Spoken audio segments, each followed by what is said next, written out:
बोलिए सदगुरुदेव भगवान की जय।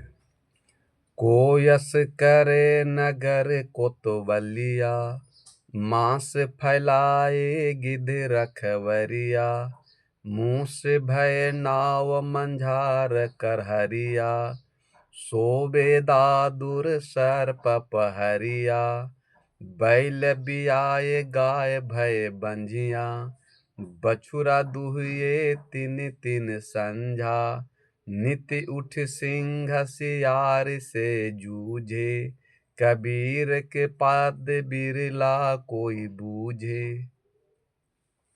देखिए सदगुरु कबीर साहब कहते हैं कि कोतवाल हुक्म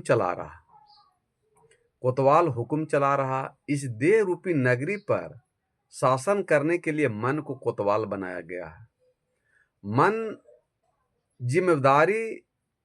मन को जिम्मेदारी है कि वह इस देह रूपी इंद्रियों को बस में करे और नगर में आंख, नाक, कान, जीव, त्वचा, वाणी को अपने बस में रखकर उन्हें उचित ढंग से विषयों रूपी रस, गंध, शब्द और स्पर्श के संयम पूर्वक प्रयोग करने में सहायता दे। अपना कर्तव्य निभाने के बजाय अपना मन बुद्धि के समान मान स्वरूप मानकर इनके लोभ में फंस जाता है तथा इंद्रियों द्वारा इनका अनुचित रूप से भोग करने में लिप्त हो जाता है। यही नहीं, भविष्यों के भोगों के लिए उन्हें अधिक से अधिक धन संचय करने में और इनके रखवाली करने में लगा रहता है। उससे यह चिंता बनी रहती है कि कहीं यह मांस खत्म न हो जाए। इससे बड़ा आश्चर्य और दुख क्या हो सकता है कि राक्षस मन ही भोगी या भक्षक बन जाए।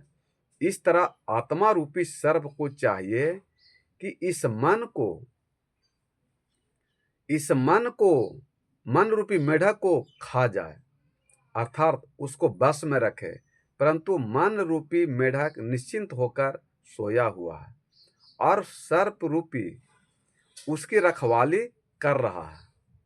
चाहिए तो ये था कि जीव मन को बस में करे, परंतु अज्ञानता के कारण जीव ही मन के पहरेदार बना हुआ है।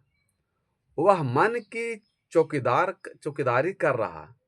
कितना बड़ा आश्चर्य है कि मन की आंच ना आए,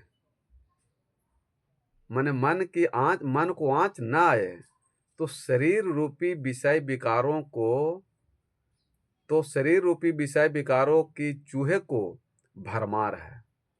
शरीर रूपी विषय विकारों के चूहों की भरमार है और आत्मा रूपी बिल्ली को पार ले जाने वाले मल्लाह बनी हुई है। तो बिल्ली को चाहिए कि चूहों को मार देती ताकि यह मनुष्य जन्म के कीमती कपड़ों को काट न दे, पर यह उल्टा उनकी रखवाली में लगी हुई है। यह आश्चर्यजनक लीला यहीं समाप्त नहीं हो जाती। झूठे भक्तियों के घर संतान पैदा हो रही है। झूठे भक्तियों के घर में संतान पैदा हो रही है, परंतु सच्ची भक्ति वांझ है। बछुरे दुहिए तीन तीन संझा, लोग दोपहर, शाम, सुबह, काल तीनों समय मूर्ति रूपी बछड़ों से दूध दूह रहे हैं, यानी गार रहे हैं। तो शब्द की नाम का जो कमाई की है, जिससे जीव अमर दान आशीर्वाद प्राप्त करना है, उस तरफ किसी का ध्यान ही नहीं जाता। और अज्ञानी लोग ऐसी झूठे भक्तियों, बेजमान मूर्तियों की आदि पूजा में लगे हुए हैं,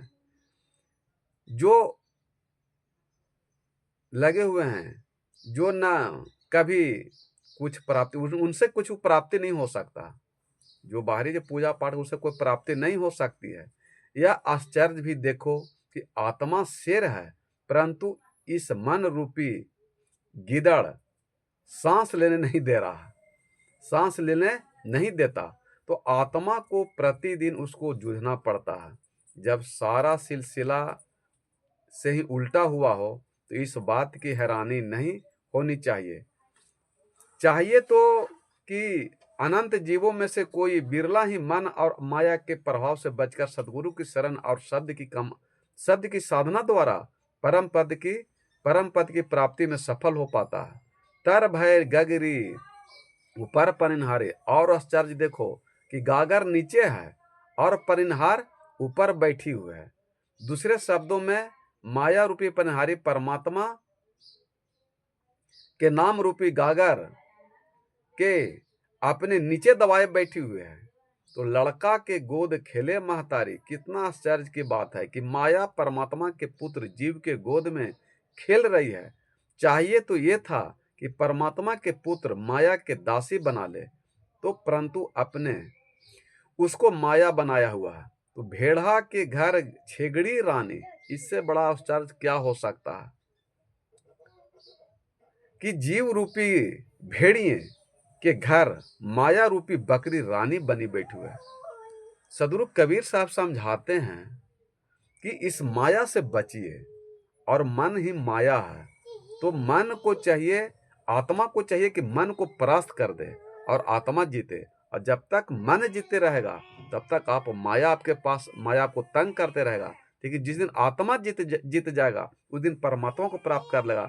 फिर आपको माया रूपी काला को कुछ बिगाड़ नहीं सकता है। लेकिन ये पूरे संसार में झूठे भक्ति में देवी देवताओं के पूजा पाठ में लगे हुए हैं, उससे इंसानों को कल्याण नहीं होगा। हैं, ये मन रूपी बछड़ा से दूध दूर हैं, तो मन लगा रहे हैं कहाँ जाएगा, तब पूजा पाठ हो तो उससे दूध हो रहा।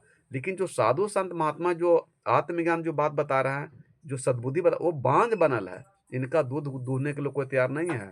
लेकिन मन रूपी गिदड़ से सब दूध दुहा रहा है। प्रेम सोले सदगुरुदेव भगवान की जय।